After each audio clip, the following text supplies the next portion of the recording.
Yang Caturatna, Guru Buddha Dharma dan Sangha, Om Guru Lien Sen Sidi Hum.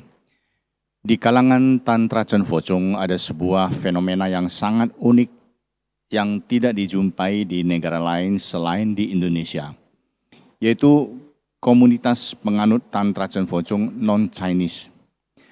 Jumlah mereka sangat banyak. Tidak seperti orang barat di Amerika atau di Eropa maupun di Australia yang jumlahnya bisa dihitung dengan jari. Mereka tersebar di dusun-dusun Jawa Tengah, Jawa Timur, Kalimantan Barat, Bali, Lampung Tengah, dan lain-lain. Dari sekian banyak dusun, yang paling antik adalah Dusun Lamuk yang berlokasi di Desa Kalimanggis, Kecamatan Kaloran, Kabupaten Temanggung, Provinsi Jawa Tengah.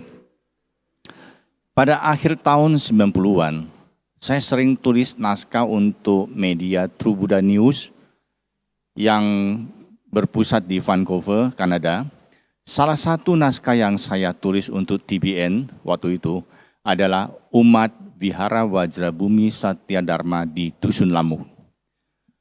Semenjak itu, Dusun Lamuk yang tidak diketahui banyak orang menjadi sangat terkenal di kalangan Chen Focong seluruh dunia.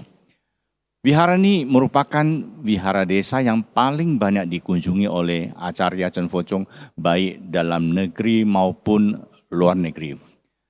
Bahkan merupakan satu-satunya wihara desa yang memperoleh mahakarunia atas kunjungan Yang Mulia Dharma Raja Linseng pada akhir tahun 2018.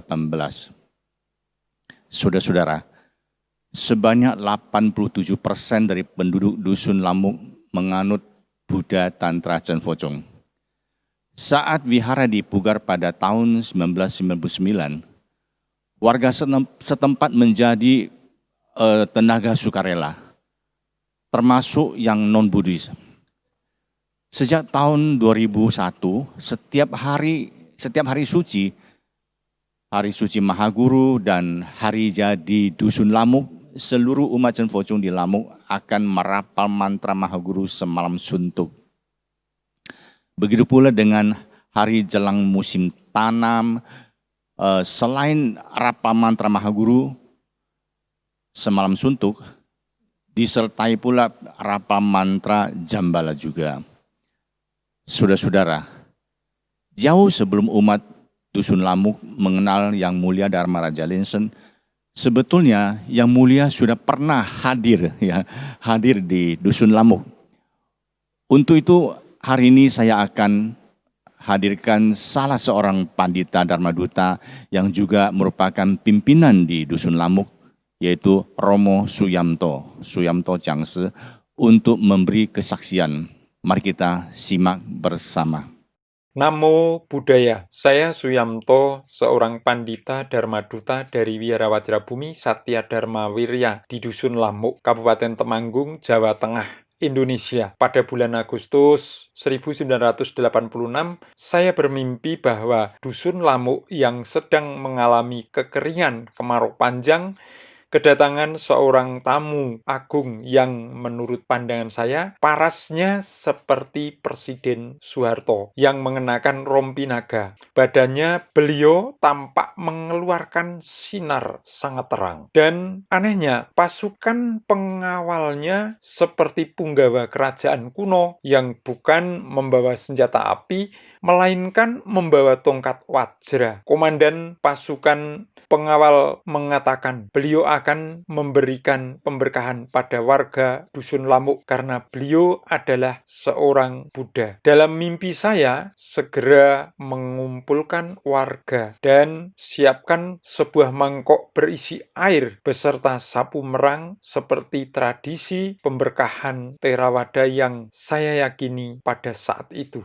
Warga segera berbaris di jalan raya dan presiden tersebut saya pandu naik ke dataran yang agak tinggi. Seorang ajudan melambaikan tangan, tiba-tiba datang sebuah mobil tangki yang kumal, berdebu dan sangat kotor. Terdapat bijaksara yang tergambar pada tangki tersebut, tapi kami tidak tahu dan tidak paham apa artinya.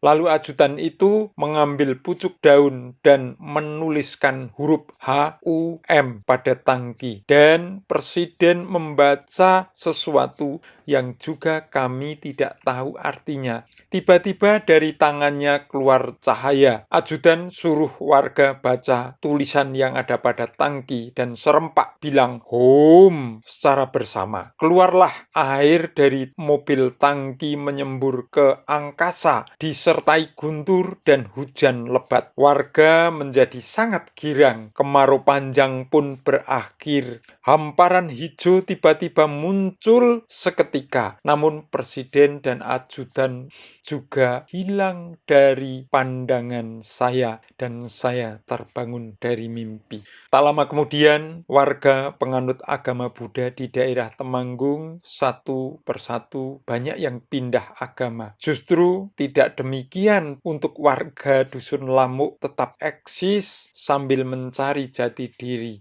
Pada tahun 1988, warga Lamuk mulai melirik Majelis Kasugatan sebagai kiblat dan mulai berbaur dengan Romo Tirtoharjo di Mbedono, Ambarawa. Belakangan bahkan ikut Kongres Majelis Kasugatan di Salatiga dan pada tahun 1990 menghadiri upacara agung di Gedung Senayan di Jakarta yang dipimpin oleh seorang Maha Acarya. Disitulah mimpi saya terjawab. Ternyata yang muncul dalam mimpi saya bukan Presiden Soeharto, tetapi seorang Maha Acarya Liensen. Pada tahun 1993, saya dan Pak Pargito, tokoh umat Buddha di Dusun Lamuk, menghadiri Kongres Majelis Kasugatan di Caringin, Bogor, Jawa Barat. Disitulah kami dibekali kitab biru, yaitu sebuah kitab panduan puja bakti bahasa Sangsekerta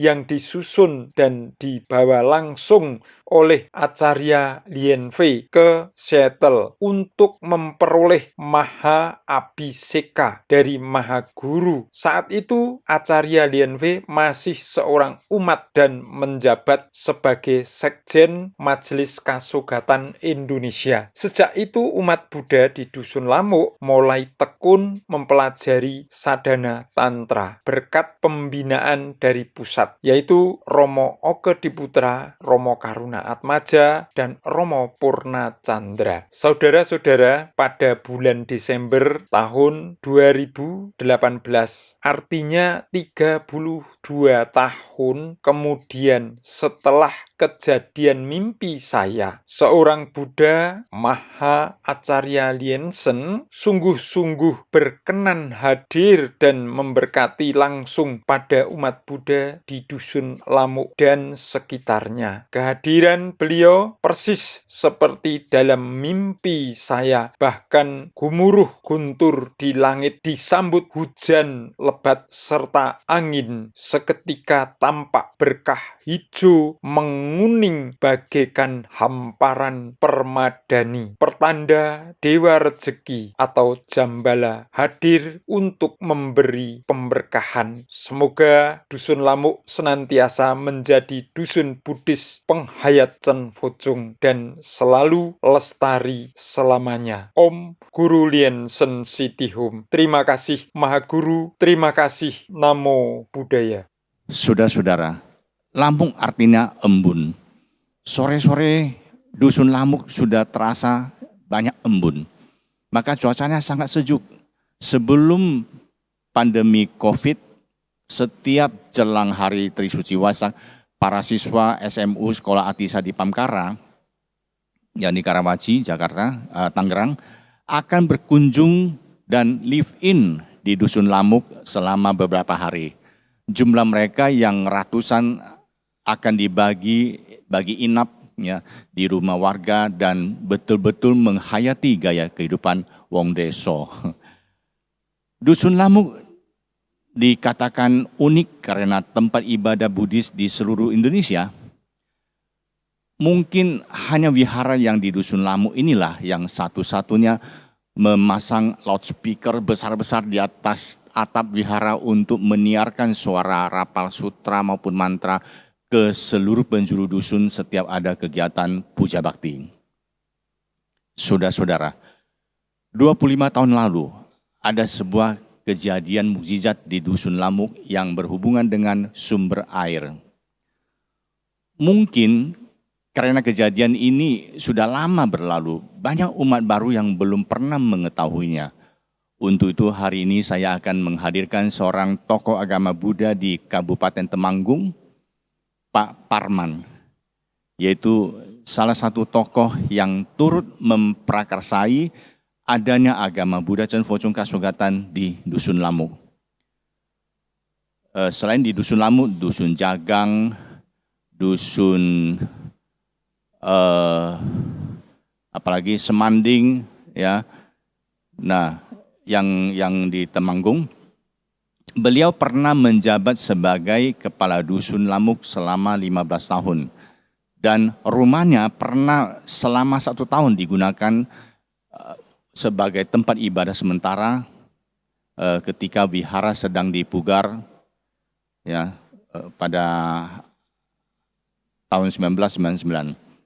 Mari kita simak bersama.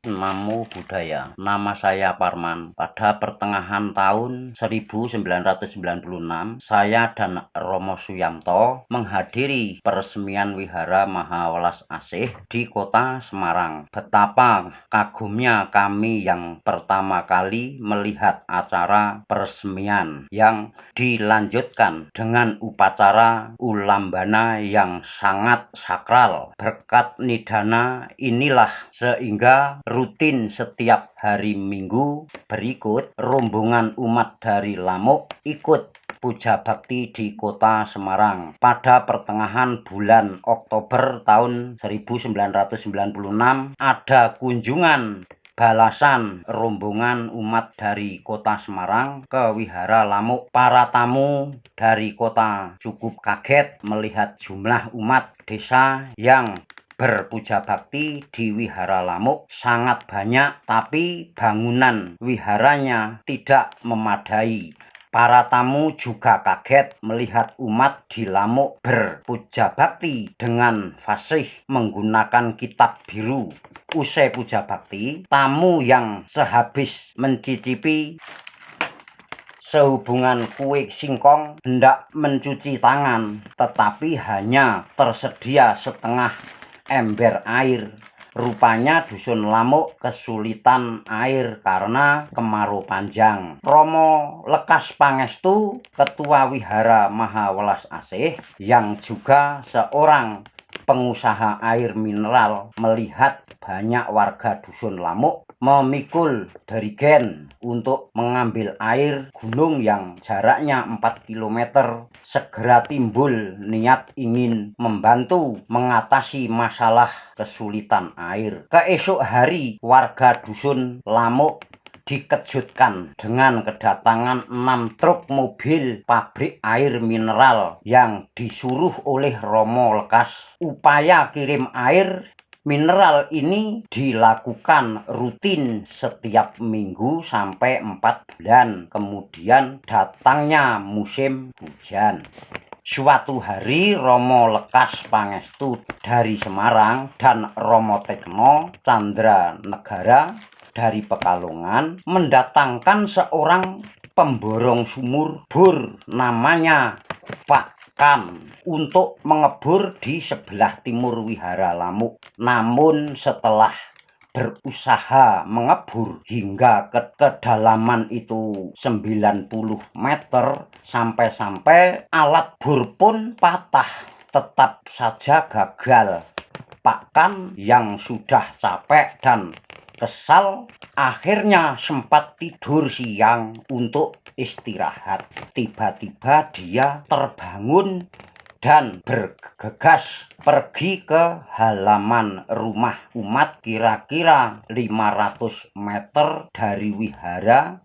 untuk memancapkan sebatang bambu. Setelah itu datang ke rumah saya untuk minta izin ke umat yang halamannya ditancap bambu untuk mengebur di situ. Saya bertanya pada Pak Ikan, kenapa pindah ke sana? Jawabannya karena dalam mimpi dia dikasih petunjuk oleh seorang yang berpakaian aneh untuk mengebur di halaman salah seorang umat, dan supaya tidak lupa dia segera memberi tanda dengan menancapkan sebatang bambu. Saya segera minta izin ke tuan rumah umat tersebut sehingga upaya pengeburan pun mulai dikerjakan kembali. Ternyata benar di tempat yang diberi tanda tancapan bambu inilah sumber air berhasil ditemukan. Mendengar mujizat ini, Romo Lekas dan Romo Tekno segera datang ke Dusun Lamuk. Sebelumnya Romo Tekno sempat memasang sebuah foto Maha Guru Lien Seng dan di Wihara Lamuk. Ketika Pak Kan dipanggil untuk bertemu muka dengan Romo Lekas dan Romo Tekno di Wihara Lamuk, tiba-tiba Pak Kan bilang ke saya sambil menunjuk foto Maha Guru ini orang yang kasih petunjuk ke saya dalam mimpi. Sekian, terima kasih. Om Guru Lien Seng Sidihom. Saudara-saudara, meskipun pandemi COVID belum berlalu, Dusun Lamuk terus mempercantik diri.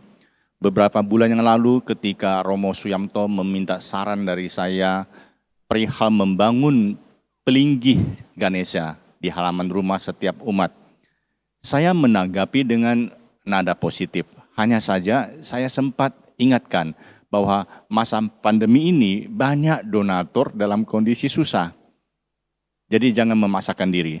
Ternyata ide ini segera disambut oleh seorang donatur dari Jambi, Saudara Jack Sumartono, yang banyak mendanai pembangunan Wihara Okediputra di Jembrana, Bali.